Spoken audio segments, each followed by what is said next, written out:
가스펠 프로젝트 4권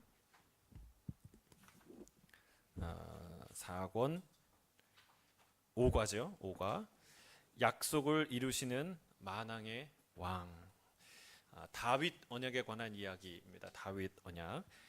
신학적 주제 함께 읽어보겠습니다. 시작. 하나님은 은혜로운 약속은 우리를 겸손하게 하시고 마음의 감사를 불러 일으킵니다.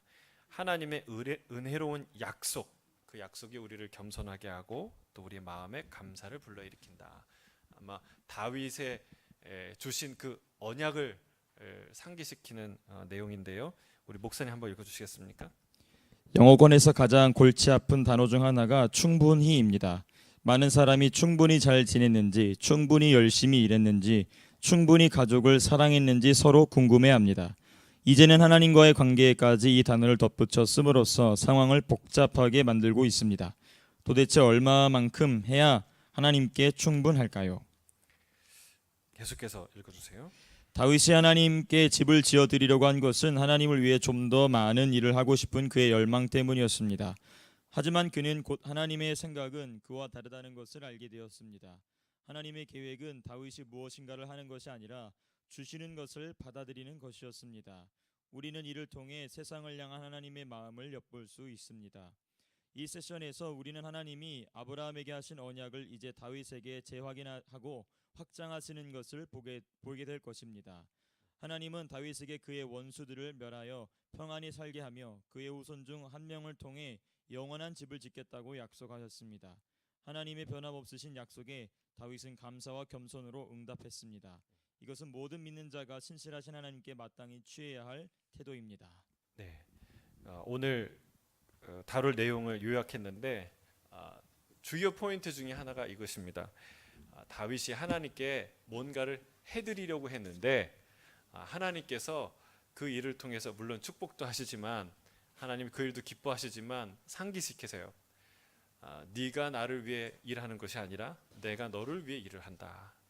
네가 나의 집을 짓는 거가 아니라 내가 너의 집을 지을 것이다. 하나님이 약속하세요. 여러분 이 사실이 매우 중요한데 여기 그 61쪽에 맨 위쪽에 이런 말이 있죠. 하나님의 계획은 다윗이 무엇인가를 하는 것이 아니라 다윗을 통해서 뭔가를 시키려고 하는 것이 아니라 반대로 주시는 것을 받아들이는 것이었습니다. 여러분 우리가 하나님 앞에서 아주 해야 되는 중요한 일이 뭐냐면 하나님이 하신 일을 받아들이는 거라는 거예요. 하나님이 나를 위해 뭘 하셨는지를 깨닫고 인정하고 받아들이고 누리는 게 가장 중요한 일이다라는 사실입니다. 우리가 그 이야기를 다윗 언약을 통해서 살펴보게 될 거예요. 우리의 사역과 믿음의 또 삶의 태도의 아주 본질적인 부분을 얘기하는데 여러분 이런 마음들이 회복되고 또 강화되기를 주의 이름 축복합니다. 1번 하나님은 영원한 안식을 약속합니다. 우리 김현철 집사님 한번 읽어주시겠어요? 사무엘하 7장에서 우리는 다윗이 이스라엘의 왕으로 자리를 잡고 부하게 사는 모습을 보게 됩니다. 다윗은 궁전 발코니에서 하나님을 모시는 성막을 내려다보다가 해지고 낡은 것을 발견하고 하나님께 아름다운 새 집을 지어드리기로 결심합니다. 그러나 하나님은 언뜻 관대해 보이는 그의 결심을 뒤집는 것으로 응답하셨습니다.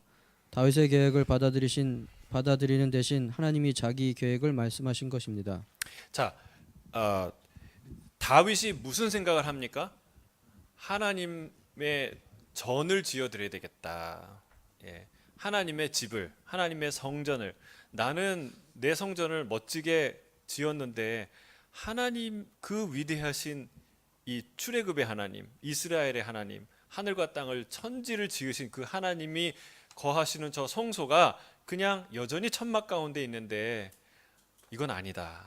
내가 하나님을 위해서 내가 지을 수 있는 가장 아름답고 가장 그 예쁜 집을 아름다운 집을 거룩한 집을 지어야겠다라는 마음을 가진 거예요. 근데 여러분 여기서 우리가 그 깨닫게 되는 이 다윗의 기특한 생각. 다윗이 하나님 앞에 하나님이 분명히 이게 나쁜 게 아니라 하나님이 좋아하셨어요. 역대하 6장 8절에 보면 내가 내 이름을 위하여 성전을 건축할 마음이 있으니 이 마음이 내게 있는 것이 좋도다. 하나님이 그걸 좋게 여겼어요. 이 기특한 마음. 여러분, 이 기특한 생각이 무엇일까요? 그거는 여러분 다른 사람과 다른 거는 이런 부분이에요.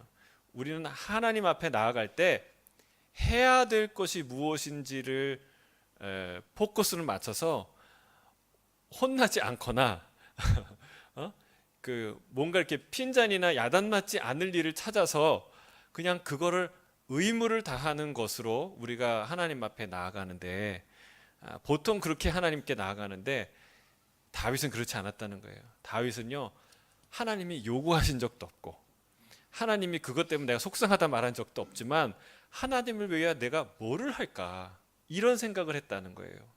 여러분 기특하지 않습니까? 여러분 자녀가 부모를 위해서 내가 뭘 하면 내가 안 혼날까 이런 생각만 하고 하루 종일 산다고 생각해 보세요. 근데 반대로 이 아이가 어떻게 하면 우리 엄마를 기쁘게 할까? 어떻게 하면 우리 아빠를 기쁘게 할까? 이렇게 생각하고 아이들이 산다고 생각해 보세요. 부모 마음은 어떨까요? 화가 날까요? 기쁘겠죠. 하나님이 다윗을 볼 때 기뻤던 것이죠. 여러분 저희 가운데 그런 마음이 임하기를 주의 이름 축복합니다. 하나님이 내가 하나님을 위해서 뭘 해드릴까? 근데 중요한 거 있어요. 근데 대부분 우리가 하나님을 위해서 뭔가 열심을 낼 때는 그 동기가 중요하다는 거예요. 그래서 오늘 이 그 성경 공부에서 가스펠 프로젝트에서 중요하게 포커싱하는 것은 하나님을 위해서 하는 일의 진짜 근본적인 궁극적인 동기가 무엇이냐라는 질문을 하고 있어요. 하나님이 다윗을 야단친 게 아니라 다윗의 그 선한 동기 가운데 하나님이 핵심을 짚어주세요. 우리 본문을 같이 읽어볼까요? 사무엘하 7장 8절부터 11절 우리 같이 읽겠습니다. 시작. 그러므로 이제 내 종 다윗에게 이와 같이 말하라. 만군의 여호와께서 이와 같이 말씀하시기를 내가 너를 목장 곧 양을 따르는 데에서 데려다가 내 백성 이스라엘의 주권자로 삼고 내가 가는 모든 곳에서 내가 너와 함께 있어 내 모든 원수를 내 앞에서 멸하셨은즉 땅에서 위대한 자들의 이름같이 내 이름을 위대하게 만들어 주리라.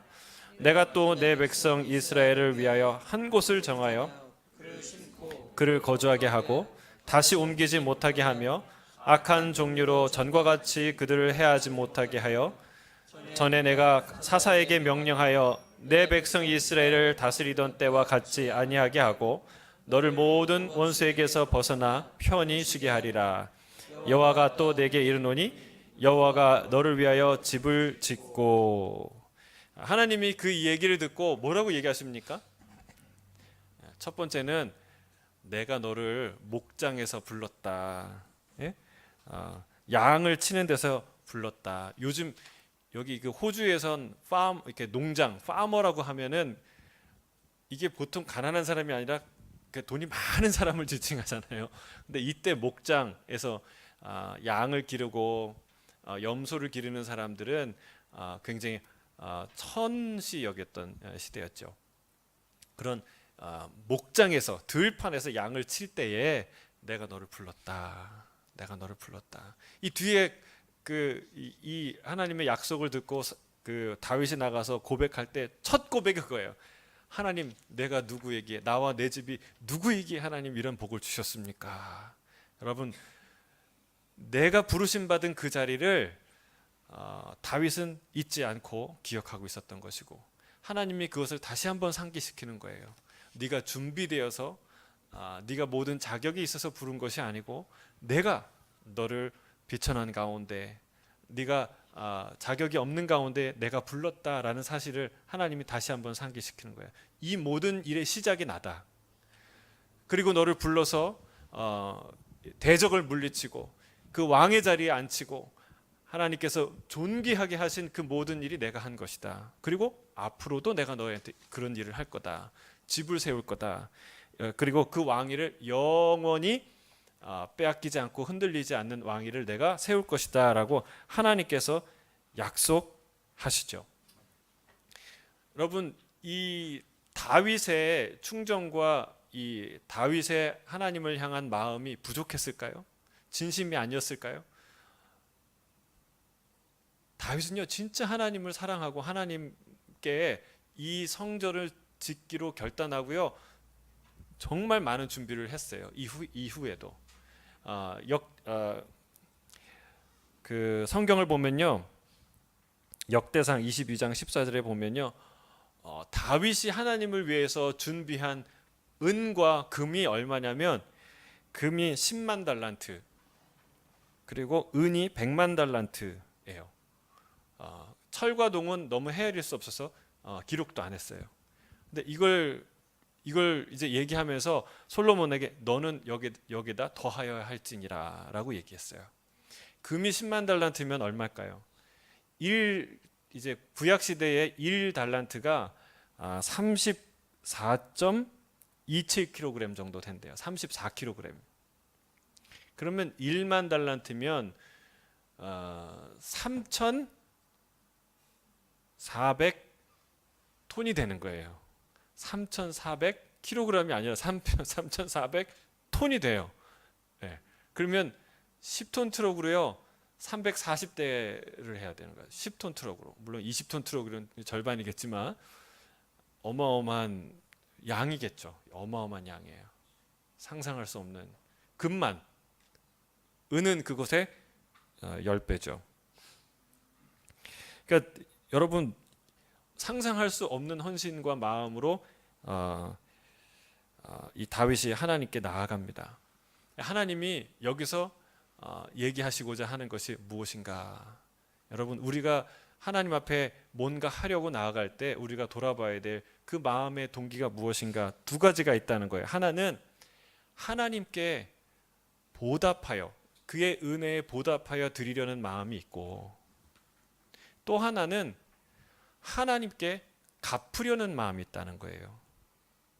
그러니까 여기에 충분히 라면서 문제 제기를 했잖아요.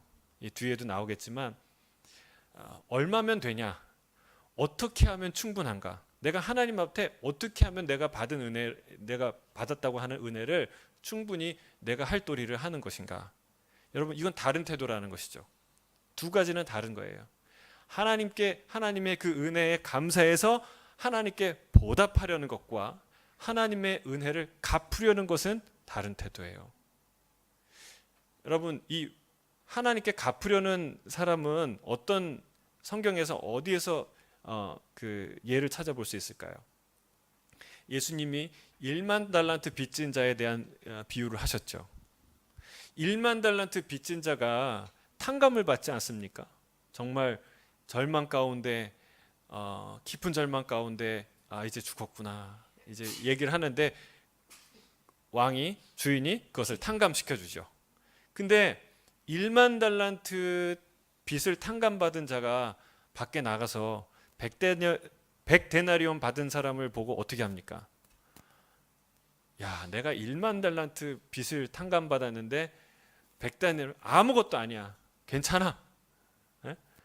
그리고 용서하지 않고 반대로 어떻게 합니까? 멱살을 잡고 끌고 가죠. 너 100데나리온 빨리 갚아. 너 그거 갚아야 돼. 왜 그랬을까요, 도대체? 무엇일까요?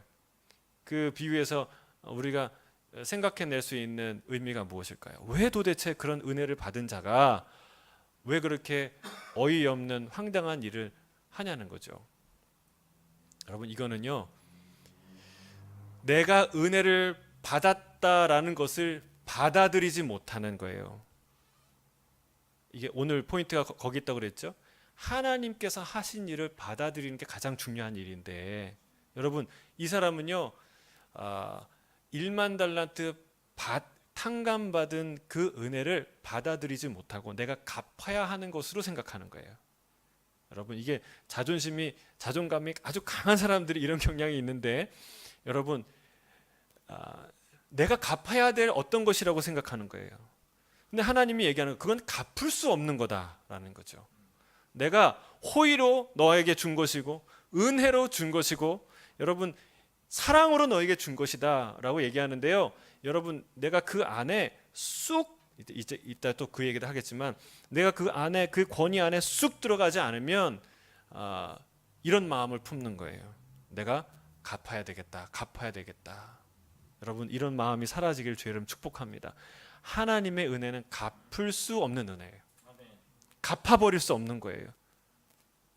그래서 그 은혜와 은총을 내가 받아서 누리고 깨닫고 감사하고 흘러 넘치는 게 나의 사역이고 나의 섬김이지 그것을 내가 갚아야 되겠다라는 빚진 마음을 우리에게 이렇게 누르고 있으면 이것은 내가 잘못된 거예요. 어딘가 잘못되어 있는 것이죠. 그래서 오늘 이 사건을 통해서 이 이야기를 통해서 우리가 봐야 할 일은 하나님이 얘기하는 거예요. 네가 나를 위해서 집 짓는 게 아니라 내가 너를 위해서 집을 짓는 사람이다. 네가 나를 위해서 그 어떤 것을 하는 것이 대단한 일이 아니라 나는 너를 위해서 상상할 수 없는 일을 했고 앞으로도 할 것이다 라고 선언하고 있는 것이죠. 하나님이 우리에게 그와 같은 줄을 믿습니다. 우리가 상상할 수 없고 갚을 수 없는 큰 놀라운 일을 하나님이 우리에게 하실 줄 믿습니다. 자, 그 다음에 그 기록을 계속 읽어주시겠습니까? 하나님은 초원에서부터 왕궁에 이르기까지 모든 날 동안 다윗의 발걸음을 인도해 오셨음을 일깨워 주셨습니다. 성경에서 많이 쓰이는 방식대로 하나님은 그에게 약속을 주시기 전에 먼저 자신의 신실하심을 일깨워 주셨습니다. 여기서 우리는 자신에게 질문해 봐야 합니다. 나도 다윗처럼 스스로 결정하고 제 힘으로 살 수 있다고 성급하게 생각하지는 않는가? 하나님이 오늘 이 자리까지 나를 이끌어 주셨다는 사실을 잊지는 않았는가? 우리는 사는데 여유가 생기면 어려울 때보다 하나님의 자비에 덜 기대게 됩니다. 그렇죠. 우리가 사는데 여유가 생기면 하나님의 자비에 덜 기대하게 된다. 자, 우리 그 밑에 질문이 있는데 관련돼서 한번 읽어보시겠어요? 왜 우리는 위태롭고 고통스러운 삶을 살 때보다 부유하고 성공한 삶을 살 때 하나님을 인정하기가 더 어려울까요? 왜 어려울까요? 왜 어려울까요? 우리가 배부를 때, 성공했을 때 배불러서요. 아쉬움이 없고. 맞아요. 예. 저도 그렇게 썼는데 배가 불러서. 예. 그렇죠. 근데 하나님이 공급하셨다는 사실을 잊어버리는 거예요. 내 주머니에 있고 내 통장에 있고 이미 있었고 있어 왔던 것이기 때문에 그냥 있는 것을 누리는 것이지 하나님이 주신 거라는 것을 잊어버리는 거죠. 여러분 없었던 때 다윗이 왕이잖아요. 지금 왕궁에 살고 그리고 군사들도 있고 그리고 금고에 돈도 있고 다 있어요. 예. 근데 이 모든 것이 원래부터 있었던 것인가? 아니라는 것이죠. 여러분 우리가 그 사실을 기억해야 돼요. 우리가 여기 이민 와서 처음 정말 신문지 깔고 라면 끓여 먹고 그럴 때 기억해야 된다는 거예요. 그게 하나님이 나를 부르신 첫 시작이고 그 없는 데서 하나님이 나머지는 다 주신 거예요. 집도 주시고 직장도 주시고 자식도 주시고 모든 것은 하나님이 다 주신 것이라는 사실을 우리가 잊어버릴 때에 이렇게 하나님의 은혜를 까먹는 거예요. 내가 이거 연금도 해놨고 적금도 해놨고 집도 있고 다 있으니까 직장도 있고 그냥 그렇게 사는 거라고 생각하는 거죠. 근데 하나님이 정확하게 얘기해 주는 거야. 네가 목장에 있을 때 내가 너를 데려왔다. 네가 양치기일 때 왕 비슷한 사람이거나 장군이거나 어디에 명문가의 그런 자제일 때 내가 너를 부른 게 아니고 네가 양치고 있을 때 내가 너를 불렀다. 주님이 말씀하시는 거예요. 여러분 우리가 이민 처음 왔을 때 기억하시길 주의 이름으로 축복합니다. 가방 하나 들고 왔을 때 그때를 기억하시길 바랍니다. 가방 2개입니까? 가방 2개 들고 왔을 때 그때를 기억하는 게 그게 겸손이고 거기로부터 하나님의 은혜를 누릴 수 있는 시작이 된다는 사실이죠. 자, 우리 곽 지사님 한번 읽어주시겠습니까?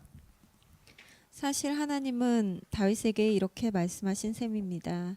내 권능으로 너를 세웠으니 너는 내게 언제나 채무자다. 평생 내게 감사하며 살아야 할 것이다. 하나님이 세우실 집에는 다윗이 하나님을 위해 지음이 아닌 하나님이 다윗을 위해 지으심이라는 현판이 걸릴 것입니다. 은혜란 단순히 말하면 선물입니다. 주는 사람이 값을 치르고 받는 사람은 값 없이 받는 것입니다. 그런데 많은 사람이 이 지점에서 넘어지곤 합니다. 이렇게 묻는데 익숙하기 때문입니다. 얼마면 충분할까요? 교회에 얼마나 자주 출석하면 되겠습니까? 헌금은 얼마나 내면 되겠습니까? 이런 질문으로는 복음을 절대로 이해할 수 없습니다.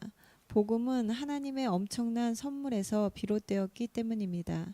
바로 예수님의 보혈입니다. 보혈만이 죄로 피폐해진 우리 영혼을 구원하기에 충분합니다. 자, 하나님이 내 권능으로 너를 세웠으니 너는 언제나 내게 채무자다. 평생 내게 감사하며 살아야 할 것이다. 하나님이 이런 말씀을 하시는데 치사해 보입니까? 예? 하나님이 왜 이런 말을 하셔야 할까요? 왜 이걸 상기시켜야 할까요? 우리는 자꾸 이걸 잊어버리니까 그래요. 자꾸 조금 살만하면 잊어버려요. 그게 참 우리의 죄된 속성, 죄인의 속성이에요. 살만하면 계속해서 잊어버린다는 거예요. 그래서 여러분 이걸 기억하라고 하나님이 고난도 주시고 가시도 주시고 여러분 우리의 약한 게 축복인 줄로 믿습니다. 그런 우리의 약함이 있어서 이걸 기억하는 거야. 그렇지. 이게 내게 아니지. 그렇지. 내가 다 받은 거지. 그렇지. 내 힘으로 한 게 아니지. 이거를 날마다 기억하는 게 축복이라는 사실이에요. 이걸 기억할 때 우리 인생에 진짜 재앙이 임하기 시작한다는 거예요. 그래서 여러분 이 드리려는 마음과 갚으려는 마음은 다른 마음이다. 옥합을 깬 여인의 마음은 어떤 마음이에요? 갚으려는 마음. 아니, 드리려는 마음이죠. 정말 하나님의 예수님의 그 사랑과 은혜에 감사해서 내게 있는 소중한 걸 아낌없이 드리는 거예요. 근데 그 드리고 나서 내가 드렸다 생각하면 그건 갚는 마음이라는 거예요. 예. 이게 두 가지가 왔다 갔다 한다니까요. 교회 안에서도 내가 헌금을 할 때는 드리려는 마음으로 헌금했는데 헌금하고 나서는 내가 드렸다 생각하는 거예요. 여러분 이게 왔다 갔다 한다니까요. 이게 확실히 무너지길 주의 이름 축복합니다. 완전히 깨져야 돼. 그러니까 너는 항상 채무자다. 얼마나 많은 헌금을 해. 네가 금 10만 달란트를 헌금을 해도 너는 여전히 나에게 채무자다. 여러분 금을 3,400톤을 하나님 앞에 드려도 여전히 채무자인 걸 믿으십니까? 근데 이거 잘 안 된다는 거예요. 내가 3,400g만 드려도 야, 내가 좀 뭔가 드렸다. 내가 할 만큼 했다. 충분하다. 이너프하다. 이렇게 생각한다는 거예요. 그게 우리의 영적인 위기, 영적인 덫이다. 하나님이 기억하게 하는 거예요. 그거 너는 얼마를 다 갚아도 너는 영적인 채무자야. 하나님 그걸 생색내게 하기 위해서가 아니라 다윗을 겸손하게 만들기 위해서. 다윗을 사랑하시니까. 다윗과 계속해서 이런 아름다운 관계를 가져가고 싶으시니까 하나님이 기억나게 하는 거예요. 여러분 우리가 힘들 때 고난 우리 인생에 가시가 있는 것은요 축복이에요. 이걸 생각하는 거예요. 그렇지. 하나님께로 받았지. 하나님은 갚아도 갚을 수가 없지. 여러분 이거를 기억나게 하는 사람이 기억하는 사람이 진짜 부자예요. 그게 진짜 부자예요. 아무리 많이 가져도요. 아무리 많이 하나님 앞에 드려도 드렸다 생각하는 순간 다 까먹는 거예요. 내가 아무것도 한 것이 없다. 정말 아무것도 한 것이 없다. 여러분 이 마음을 가져야 그게 진짜 하나님 안에 있는 사람이다 라는 사실이죠. 자, 계속 읽어주시겠습니까? 기독교는 누구든 착하게 살다가 죽어서 하나님께 인정받으라고 가르치지 않습니다. 이 땅에서 완전한 인간으로 살아내신 후에 우리에게 그 삶을 선물로 주신 예수님에 관해 가르칩니다. 그분은 우리가 마땅히 살아야 할 삶을 사셨고 우리가 마땅히 치러야 할 죽음을 맞이하셨습니다. 그분의 삶이 곧 우리의 삶입니다. 그러나 이것은 우리가 그 사실을 받아들일 때만 가능합니다. 하나님이 다윗 왕의 결심을 뒤집고 그에게 언약을 주시는 이야기는 영광스러운 복음의 장을 마련합니다. 하나님은 다윗의 관점을 바꾸고 그에게 약속을 주셨습니다. 처음 세 가지는 이스라엘의 평화가 올 것이라는 하나님의 선언입니다. 여러 해 동안 전쟁과 전투를 치러온 이스라엘에는 반가운 소식이었습니다. 누구에게나 쉴 곳이 필요합니다. 비극적이거나 나쁜 일이 일어나지는 않을까 노심초사할 일이 없는 안전한 곳 말입니다. 그리스도인은 예수 그리스도 안에서 안식을 누립니다. 예수님은 나의 사랑 안에 거하라고 말씀하셨습니다. 예수님 안에 집을 지으라는 뜻입니다. 그분의 이름과 그분의 임재가 바로 우리가 찾아 헤매던 안식입니다. 신실하신 예수님이 쉼을 주겠다고 약속하셨습니다. 우리가 주님 안에 처소를 마련하면 주님이 우리를 통해 자기 영광을 세상에 나타내실 것입니다. 다윗이 갚을 수 없는 금 10만 달란트를 드려도 충분하다 말할 수 없는 놀라운 은혜를 하나님께 받았죠. 그렇지 않습니까? 이 놀라운 언약의 말씀을 받았고 그 이전에도 충분한 영광과 승리를 주셨는데 우리도 하나님으로부터 받은 갚을 수 없는 놀라운 은혜가 있다는 거예요. 그게 뭐예요? 십자가라는 거예요. 그게 십자가예요. 예수님의 보혈의 은혜. 우리가 지난주에 고난주간 내내 우리가 묵상하고 붙들었던 그 십자가. 여러분 그 십자가는 우리가 갚아도 갚을 수 없는, 우리가 일평생 뼈 빠지게 일해서 갚아도 갚는 신용조차 낼 수 없는 놀라운 하나님의 은혜다라는 사실입니다. 여러분 그 안에 들어가서 그것을 깨닫고 그것을 누리고 그것을 찬양하는 게 그게 바로 우리가 해야 될 일이고 그리고 하나님이 우리에게 바라시는 일이라는 사실이에요. 그걸 여기서 뭐라고 얘기하냐면 안식이라고 표현합니다. 그럼 우리가 주님 앞에서 주님 안에서 해야 될 일은요 안식이에요. 주님이 뭐라고 얘기하십니까? 수고하고 무거운 짐진 자들아 다 내게로 오라. 내가 너희를 쉬게 하리라. 여러분 하나님 안에 들어가서 안식하는 것, 예수님 안에서 주의 십자가의 그늘 아래서 안식하는 게 그게 제일 큰 일이라는 거예요. 여러분 날마다 이 일 하시길 주의 이름으로 축복합니다. 이 일 말고 다른 일 열심히 일을 하는데 이 일을 안 해요. 그러면 그 사람은 주님을 위해서 일을 한 거예요, 안 한 거예요? 안 한 거예요. 안 한 거예요. 예. 3,400톤을 드리고도 여전히 채무자라는 사실을 깨닫지 못하면 여러분 3.4g 드리고도 내가 드렸다 생각하는 거예요. 그거면 아무것도 안 하는 게 나은 것이고 악한 일을 하게 되는 거예요. 첫째는 뭐냐? 주님 안에 들어가서 주님 예수 그리스도의 보혈 안에서 안식을 취하는 게 그게 첫 번째다라는 거예요. 여러분 주 안에 거한다는 것은 안식한다는 얘기인데 안식은 뭐예요? 첫째는 멈추는 거예요. 내 인간적인 그 욕망들이나 생각들과 의도들을 멈추는 거예요. 두 번째는 뭐예요?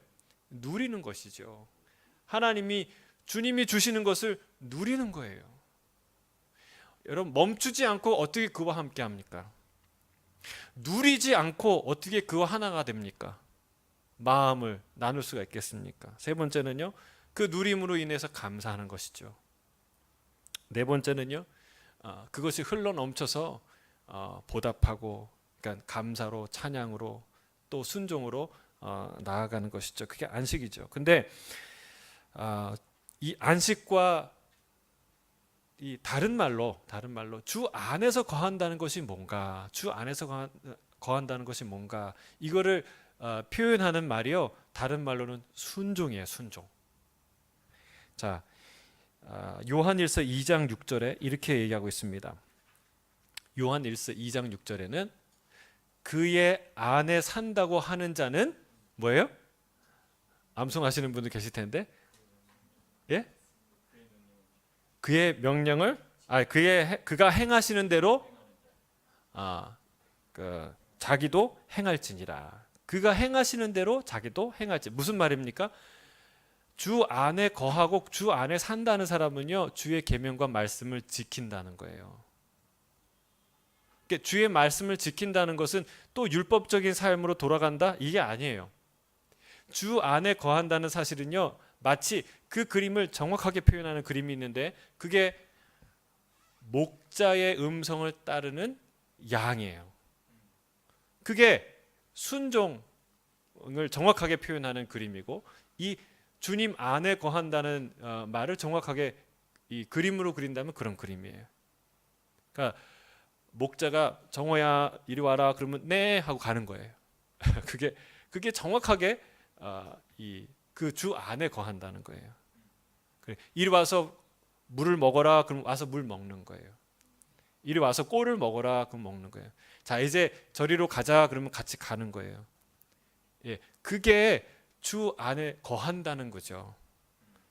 근데 주 안에 거한다고 얘기하면서 목자의 음성을 듣지도 않고, 부르는데 대답도 안 하고, 불렀어요? 왜 불렀어요? 그리고 가자 그러는데 안 가요. 그리고 먹으라는데 안 먹어요. 그러면은 주 안에 거하는 겁니까? 주 밖에 거하는 겁니까? 주 밖에 거하는 거예요. 그건 주 안에 거하는 게 아니에요. 순종이라는 것은요, 그 하나님의 권위 아래서 누리는 그분의 보호하심과 그분의 자유예요. 그게 주 안에 거한다는 것이죠. 여러분, 우리가 주 안에 쑥 들어가는 거는요, 뭐라고요? 목자의 음성을 따르는 양과 같다. 그게 주 안에 거한다는 거예요. 그게 첫 번째 할 일이다. 여러분, 그러니까 예수 따라가는 것이 바로 안식이고, 그것이 순종이다. 그리고 그게 첫 번째 우리가 해야 될 일이고 가장 중요한 시금석이다라고 말씀을 하고 있는 것이죠. 자, 넘어가서 2번, 두 번째, 하나님은 영원한 집을 세울 것을 약속하십니다. 우리 같이 한번 읽어볼까요? 여호와가 또 내게 이르노니 여호와가 너를 위하여 집을 짓고 내 수완이 차서 내 조상들과 함께 누울 때에 내가 내 몸에서 날씨를 내 뒤에 세워 견고하게 하리라.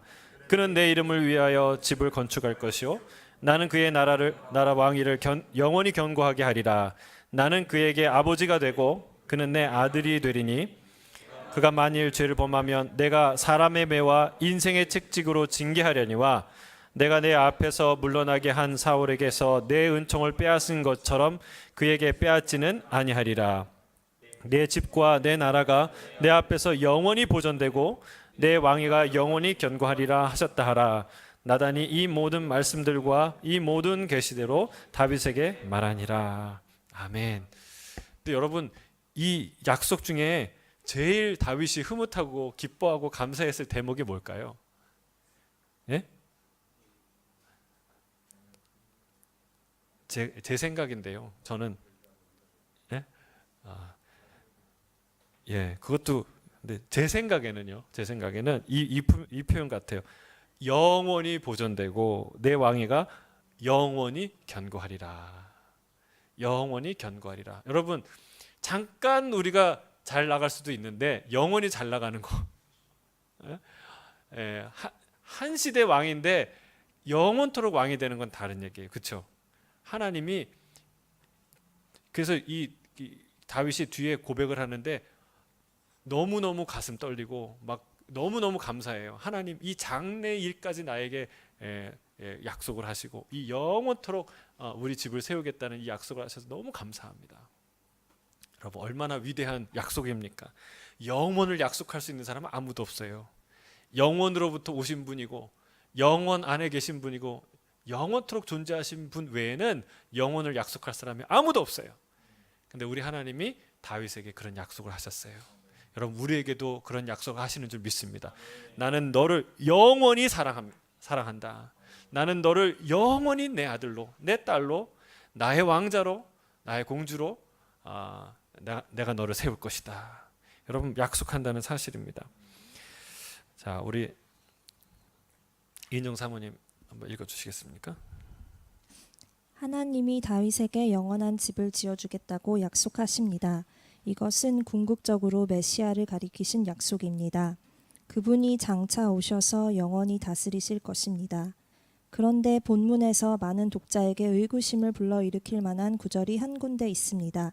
그가 만일 죄를 범하면. 예수님에 관한 이야기라면서 이게 무슨 뜻일까요? 예수님은 죄를 모르시는 분이 아닙니까?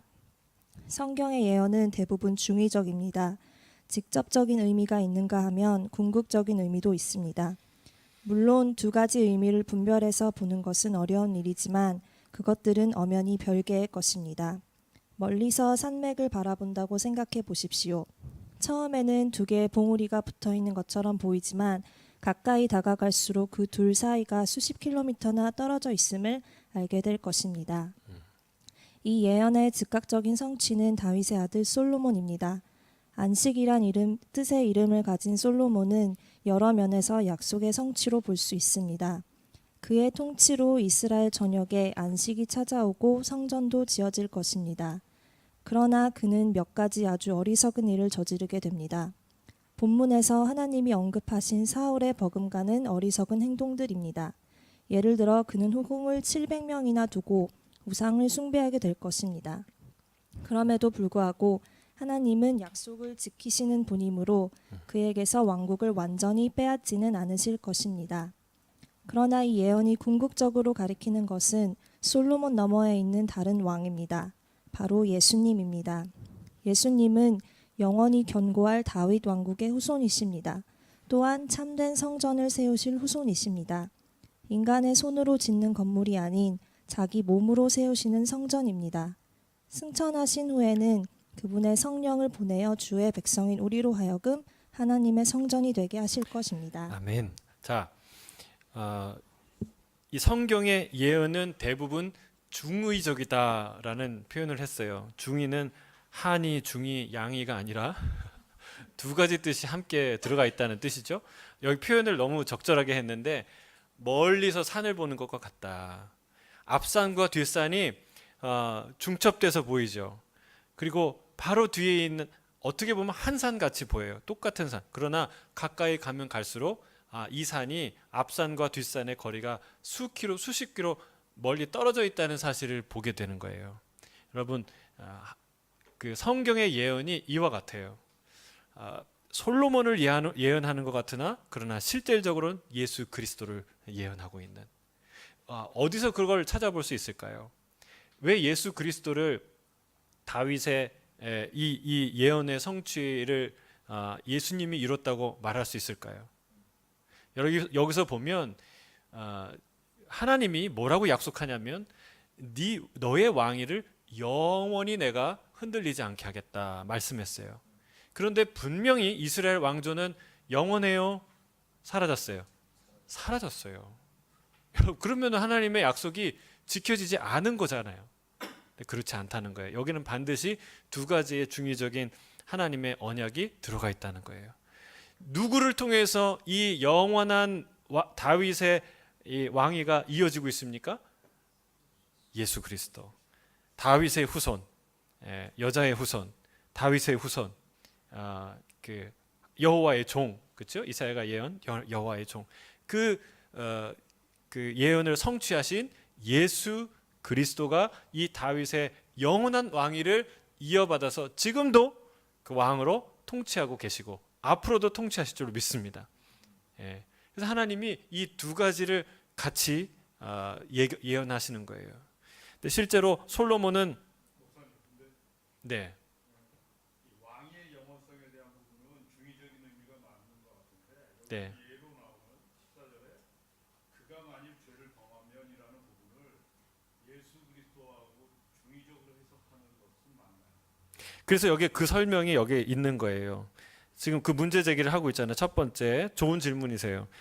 그가 만일 죄를 범하면 이게 무슨 뜻일까요? 예수님은 죄를 모르시는 분 아닙니까? 그렇죠. 여기서도 그 부분을 얘기하죠.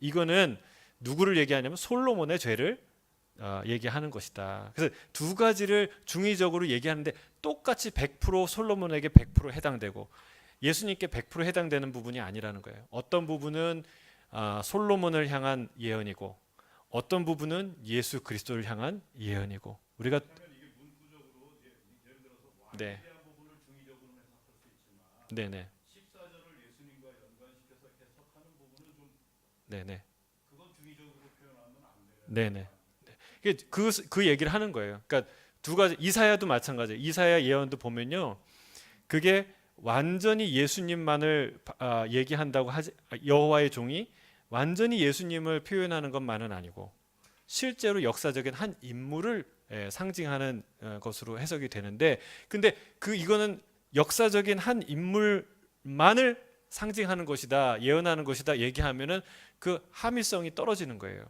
하나님의 예언할 때는요 이렇게 그렇다면 이제 이 말씀에서도 영원한 왕위에 대한 부분은 해석이 안 되는 것이죠. 그러니까 이 두 가지가 같이 가고 있다는 사실을 우리가 이해를 해야 돼요. 성경을 그러니까 잘 설명을 한 거예요. 이 중의적인 표현은 똑같이 겹쳐 있다는 게 아니라 다른 산이지만 겹쳐 보인다라는 얘기예요. 하나의 이야기를 하고 있는 것 같지만 사실은 두 가지의 스토리를 같이 겹쳐 놓은 건 그게 이제 하나님의 예언일 경우가 굉장히 많다는 것이죠. 그래서 그거를 이해를 되셨나요? 그게 그러니까 이게 예수님이 죄를 범해서 예수님이 사람의 매와 인생의 채찍을 받으셨다? 그게 아니죠. 이거는 솔로몬에 관한 이야기입니다. 솔로몬은 실제로 여기서 쓴 것처럼 후궁을 700명이나 두고 앞에 하나님이 얘기했죠. 왕은 그 부인을 많이 두지 마라.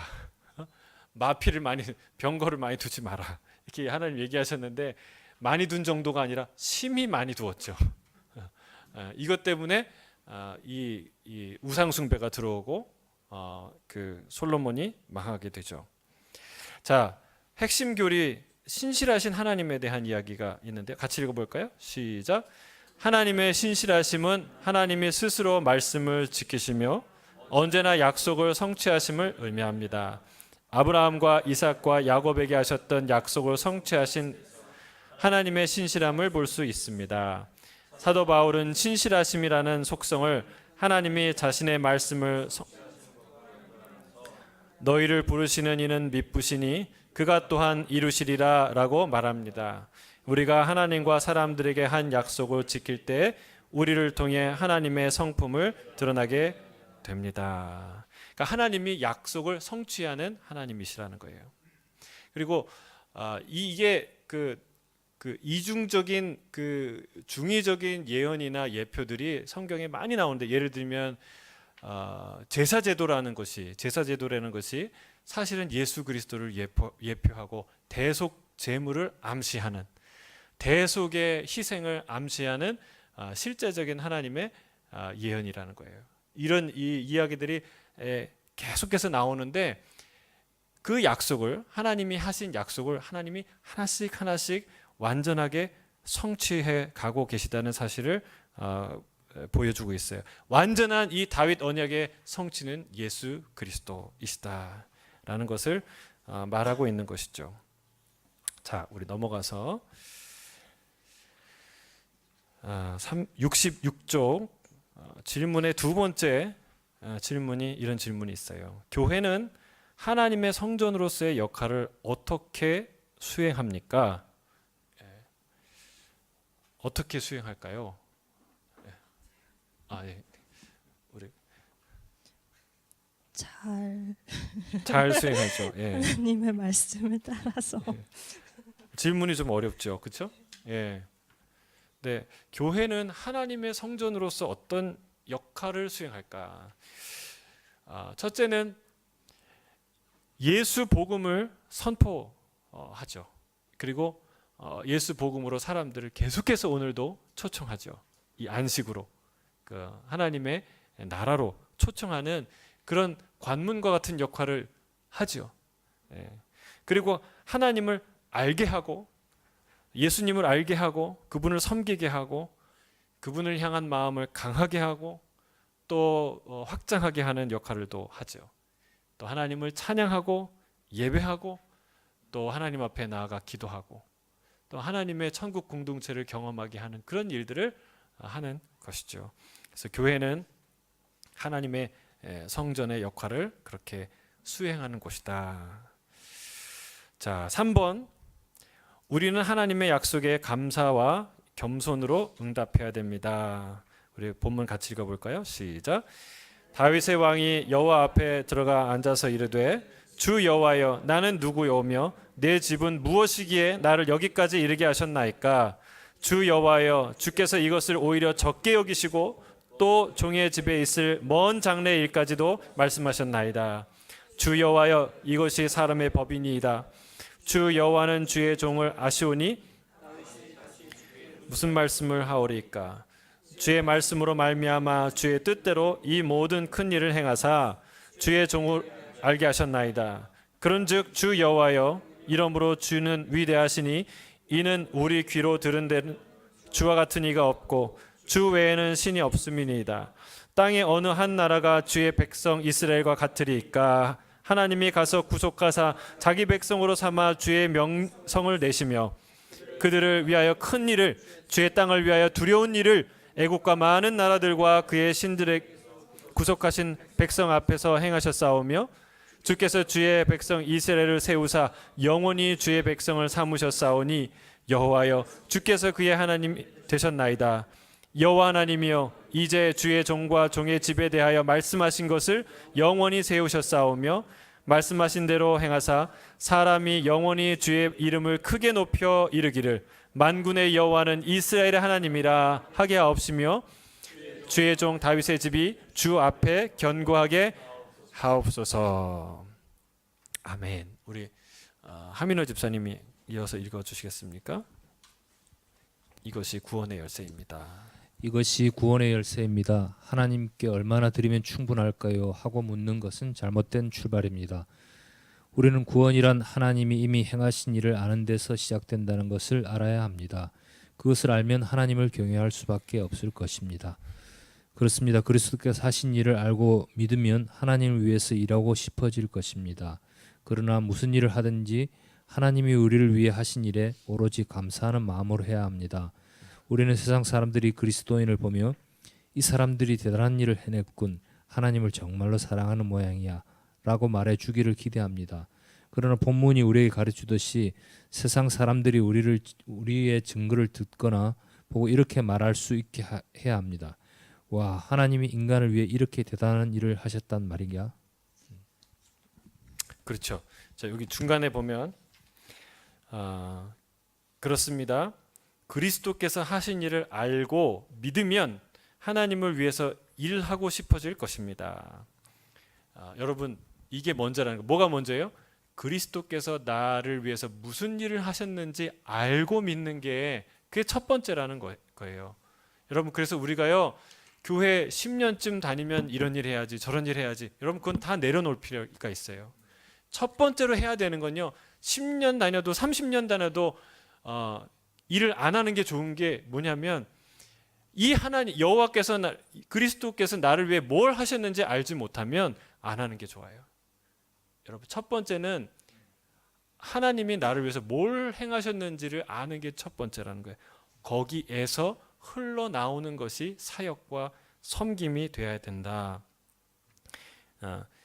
그 다음에 그러나 무슨 일을 하든지 하나님이 우리를 위해서 하신 일에 오로지 감사하는 마음으로 해야 됩니다. 하고 나서 내가 하나님께 뭔가 했다 이게 아니라 감사하는 마음으로 그냥 정말 내가 아무것도 아니다, 하나님이 하신 일에 나는 여전히 채무자다, 이런 고백으로 하는 것이 그게 진짜 하나님 앞에 드려지는 사역이다라는 사실입니다.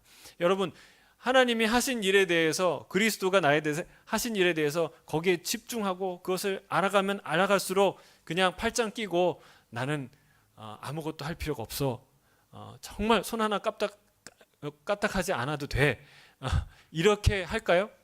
그렇지 않아요. 여러분, 그럼 이상한 거예요. 그러면 잘못 하나님을 아시는, 은혜와 하나님의 사랑을 경험하면 할수록 뭔가 자연스럽게 하게 돼요. 그냥 시키지 않아도 하게 돼요. 시키지 않아도. 눈치 보고 내가 뭔가를 얻기 위해서, 명성을 얻기 위해서, 뭔가 자리를 얻기 위해서 하는 게 아니라 정말 자연스럽게 하나님의 은혜 가운데 들어가 있으면 뭔가 하게 된다는 거예요. 그게 진짜고, 하고 나서도 그게 순전한 감사로 주님 앞에 올려드려져야 한다라는 사실을 말하고 있어요. 그래서 사람이 야, 저 사람 대단한데 어떻게 저런 일을 하지가 아니라 사람이 그의 헌신과 말과 삶을 통해서 와, 하나님이 대단하시네. 어떻게 저 사람을 통해 이렇게 일하시지? 라는 얘기가 나와야 한다는 사실이죠. 근데 우리는 거꾸로 하잖아요. 하나님의 은혜를 적게 드러내고 나의 일의 성취감을 더 많이 선포하는 게 우리의 모습인데 그렇지 않다. 자, 여기 리처드 러블레이스라는 사람이 한 말인데요. 이렇게 얘기하고 있습니다. 함께 읽어볼까요? 사람들의 마음속에는 올바른 통치자를 따르기만 하면 불분명한 신념이 있습니다. 우주 만물은 머리가 없는 채로 필사적으로 머리를 찾고 있습니다. 참 재밌는 표현인데 모든 사람들이 참 공감이 가는 거예요. 모든 사람들이 지도자 하나만 잘 만나면 우리 교회는, 우리 나라는, 우리의 회사는 다 바뀔 거야. 이런 기대감이 있지 않습니까? 여러분, 끊임없이 지도자 탓을 하고 지도자에게 끊임없이 뭔가를 기대하고 하는 게 인간의 본성이다라는 거예요. 그래서 여러분, 그 본성을 이용한 악한 사람들이 있죠. 세상에 정말 사상 최악의 리더들이 있었잖아요. 뭐 히틀러나 스탈린이나 김일성이나 마오쩌둥이나 폴포트나 이런 수백만 수천만을 죽인 이런 사람들이 있는데도 여전히 사람들은 또 그런데 속고 또 그런 리더들을 따라가고 있다는 거예요. 뭐 때문에 그러냐? 이런 갈망 때문에 그래요. 머리가 잘려져서 머리를 애타게 찾고 있는 몸과 같은 그런 게 우리라는 거예요. 이 인류라는 거예요. 근데 이 머리는 아무도 대신할 수 없는데 딱 하나, 우리의 진짜 머리는 누구예요? 예수 그리스도. 주님이 우리가 머리 되셔야 우리가 사는 거예요. 머리 비슷한 것이 와서 붙으면 안 돼요. 안 돼요. 진짜 우리의 머리 되신 분은 예수 그리스도시다. 여러분, 팔이 잘리면 여러분 그 환각 증세가 있대요. 막 팔이 간지럽대요. 그게 느껴진대요. 있는 것 같은. 여러분, 왜 우리의 머리가 그토록 리더를 갈구합니까? 우리의 머리가 원래 있는 거예요. 원래 우리가 하나님이, 예수님이 우리의 참 머리 되시는 거예요. 그래서 우리가 그토록 갈망하는 거예요. 우리 진짜 머리 되신 분은 예수 그리스도이시다라는 사실을 우리가 기억해야 한다는 사실입니다. 자, 우리 질문, 우리 68쪽에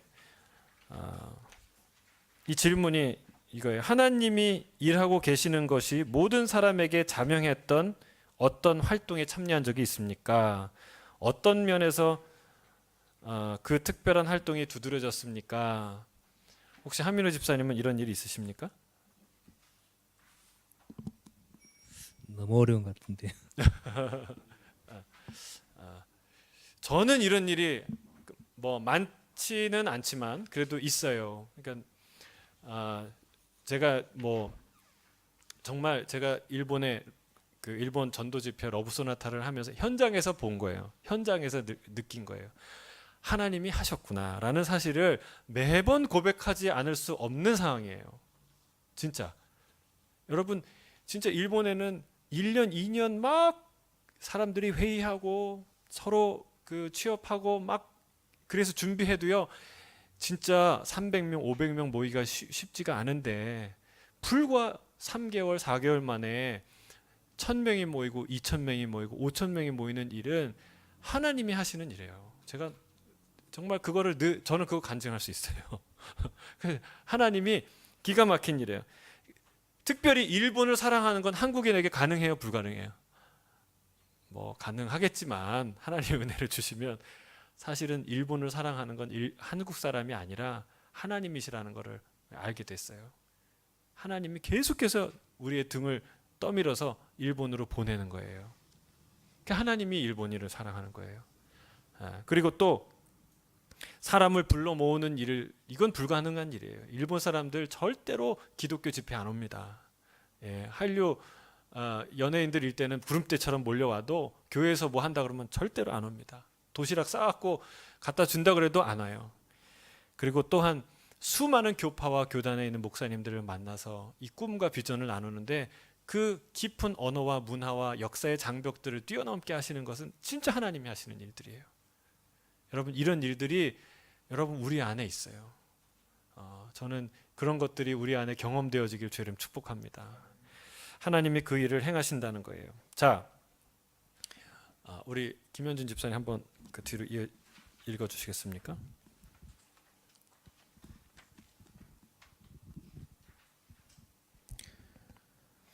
하나님이 다윗에게 하신 말씀은 우리에게도 똑같이 적용됩니다. 내 손으로 세운 왕국은 무너질 것입니다. 내 힘으로 하는 일은 실패할 것입니다. 나의 야망 또는 또한 이루지 못할 것입니다. 예수님만이 유일하게 영원하실 것입니다. 우리 삶의 가장 큰 특권은 예수님과 동행할 곳을 보여달라고 하나님께 간구할 수 있다는 것입니다. 하나님은 우리에게 무엇을 바라지 않으실 것이지만 영원한 가치를 위해 우리를 사용하실 것입니다. 우리의 아주 소소한 삶을 아름답고 소중하며 영원한 것으로 만들어 주실 것입니다. 삶을 하찮은 것으로 여기는 사람이 꽤 많습니다. 하지만 우리는 하나님을 인격적으로 도우시는 분으로, 공경에서 벗어나게 해주시는 분으로 여깁니다. 하나님이 우리에게 원하시는 것은 우리가 생각하는 것보다 훨씬 더 크고 풍부하고 심오합니다. 위대한 역사는 겸손에서 시작됩니다. 우리는 기독교 신앙에서도 이러한 사실을 배울 수 있습니다. 만일 스스로 위대해지고자 한다면 하나님이 허락하지 않으실 것입니다. 그러나 하나님을 높여드리기를 열망한다면 하나님이 우리 삶에 영원한 가치와 기적적인 능력을 부어주실 것입니다. 내 집을 짓느라 허송세월하지 마십시오. 하나님을 위한 집을 짓느라 시간을 낭비하지도 마십시오. 오히려 하나님의 충만하신 사역 안에서 인식하고 주님이 부르실 때 응답하십시오. 네, 그래요. 하나님의 충만하신 사역 안에서 인식하고 안식하고 중요한 단어예요. 하나님의 행하신 일을 인식하고 그리고 그 인식한 지식을 통해서 안식할 수 있죠. 우리가. 그리고 주님이 부르실 때 응답하는 것. 여기 이게 주요 메시지인 것 같아요. 내 집 짓느라 허송세월하지 마십시오. 하나님을 위한 집을 짓느라 시간 낭비하지도 마십시오. 이 낭비라는 거예요. 우리가 진짜로 애쓰고 힘써야 될 건 뭐예요? 하나님이 내게 행하시는 일을 아는 것, 그것을 깨닫는 것, 그걸 날마다 누리는 것. 하나님의 은혜는 내가 금 4,400톤을 갖다 다 드려도 그래도 여전히 채무자라는 사실을 깨닫고 인정하고 누리는 것, 그게 진짜 우리 일이라는 거예요. 그게 일이에요. 그거를 먼저 해야 그 다음이 순서가 정해지고 그리고 그것이 의미 있게 돼요. 그걸 하지 않고 일하면 내가 드린 사역과 그 일이 다 내 자랑이 되고 내 훈장이 되고 내 마음과 목을 뻣뻣하게 만드는 재료들이 된다는 거예요. 우리가 먼저 해야 될 것은 하나님 앞에 내 모든 것을 내려놓는 겸손해서 모든 일이 시작된다. 그러면 하나님 안에서요 어떤 일이 일어나는가? 그 중간에 이렇게 얘기했어요. 아주 소소한 삶을 아름답고 소중하며 영원한 것으로 만들어 주실 겁니다. 할렐루야. 저는 이 표현이 참 좋아요. 우리의 소소한 것을 하나님이 아름답고 영원한 것으로 만들어 주신대요. 할렐루야. 그러니까 소자에게 물 하나 떠주는 것, 이게 정말 수천만 원 헌금한 것보다 더 아름다울 때가 있는 거예요. 여러분, 우리가 하나님 안에서 주님의 사랑과 은혜를 충분히 인식하고 그분의 은혜 안에서 안식할 때에 진짜 우리가 하는 모든 헌신들은 아주 작은 것이라도, 작은 일상이라도 보석같이 영원토록 빛나는 그런 아름다운 순간들이 될 거라는 사실이에요. 아멘이십니까? 여러분, 얼마나 아름다운 얘기예요. 자, 결론이에요. 질문이 마지막 질문. 감사와 겸손이 복음을 전하는데 필수적인 자질인 이유는 무엇입니까? 우리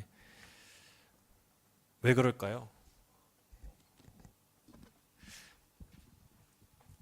저희 집사람이요. 왜 집사람이 왜 그럴까요?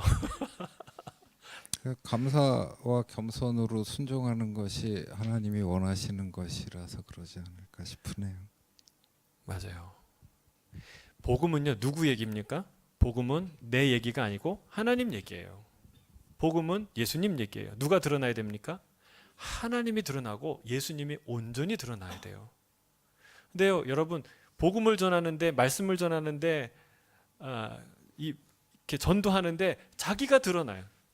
내가 이랬고, 내가 이런 은혜를 받았고, 내가 이런 대단한 사람이고, 나는 이렇게 많이 알고. 여러분, 어떤 전도든 어떤 복음 전도든 내가 드러나는 게 아니라 복음은 하나님이 드러나셔야 돼요. 예수님이 드러나셔야 돼요. 그래서 저도 그래요. 제가 설교를 하는데 저 사람 참 설교 잘한다 이런 것보다도 하나님이 그런 말을 하셨구나. 예수님이 그런 말 하셨구나. 그렇지. 이렇게 들리는 게 진짜 설교 잘하는 거예요. 저는 그렇게 되길 원해요. 또 여러분들도 어딜 가서 하나님의 말씀을 전할 때 그렇지, 하나님이 그런 말씀을 하셨지, 이게 남길 바랍니다. 저거 아무개 집사가 나한테 한 말인데 이게 아니라 하나님이 전달하신. 그래서 우리가 복음 전하는 사람은요, 겸손해야 돼요. 하나님의 말씀이 나 때문에, 내가 복음을 전하는 것 같은데 하나님의 말씀이 나 때문에 방해가 될 때가 있다니까요. 내가 전도를 하는 것 같은데 실제로 내가 하나님의 말씀을 못 들어가도록 방해할 때가 있다니까요. 그거는 교만할 때, 겸손하지 않을 때 그렇게 된다는 사실입니다. 우리가 결론, 아주 중요한 결론들을 몇 가지 하는데, 첫 번째, 하나님은 우리에게 어떤 도움을 바라지 않으신다는 점을 기억하십시오. 하나님은 세상을 구원하는 데 필요한 도우미를 찾은 적 없습니다. 그렇다고 해서 헌신을 요구하지 않냐? 그 얘기는 아니죠. 다만 우리에게서 무언가를 공급받기를 원하시는 분은 아니라는 사실을 명확하게, 분명하게, 확실하게 우리가 깨달아야 될 필요가 있어요. 그래서 하나님의 일, 하나님의 이 교회는 누가 이끌어 가세요? 아무개 집사가 이끌어 가나요? 아무개 장로님이 이끌어 가시나요? 권사회가 이끌어 가나요? 전도사님이, 이정호 목사가 이끌어 가나요? 아니에요. 하나님의 교회는 하나님이 이끌어 가세요. 선교는 누가 하나요? 하나님이 하시는 거예요. 우리가 계획 짜서 플랜 짜서 하는 게 아니라 하나님이 우리에게 마음을 주시고 하나님의 일을 보여주시고 하나님이 먼저 행하셨던 곳에 우리를 초청하는 거예요. 그 초청장에 우리가 반응하는 것이죠. 여러분, 하나님이 이끌어 가신다. 두 번째는 하나님의 은혜에 보답하는 마음을 가져야 합니다. 하나님은 우리에게 어떤 도움을 바라시지 않는다와 하나님은 우리의 반응을 원하신다는 그 진리 사이에 균형이 필요하다. 여러분, 영성은 균형이에요. 둘 중에 하나가 아닙니다. 두 가지의 균형을 잘 맞추는 게 그게 영성이에요. 자, 세 번째는 하나님께 헌신하며 그분의 명령하신 것을 행해야 합니다. 자신의 능력과 결정에 따라 세상의 무게를 짊어져야 한다면 곧 무기력해질 것입니다. 그러나 하나님께 우리 자신을 헌신한다면 주님이 시키는 일을 감당할 수 있으며 그 안에서 안식할 수 있습니다. 성령이 우리를 인도하시도록 하면 모든 일을 해내지 못한다는 죄의식의 압박을 피해낼 수 있습니다. 그리고 세상 일로 갈갈이 찢겨지지 않고 주님이 인도하신 하나님의 일에 몸을 던질 수 있습니다. 아주 중요한 사역의 세 가지 원리를 얘기하고 있습니다.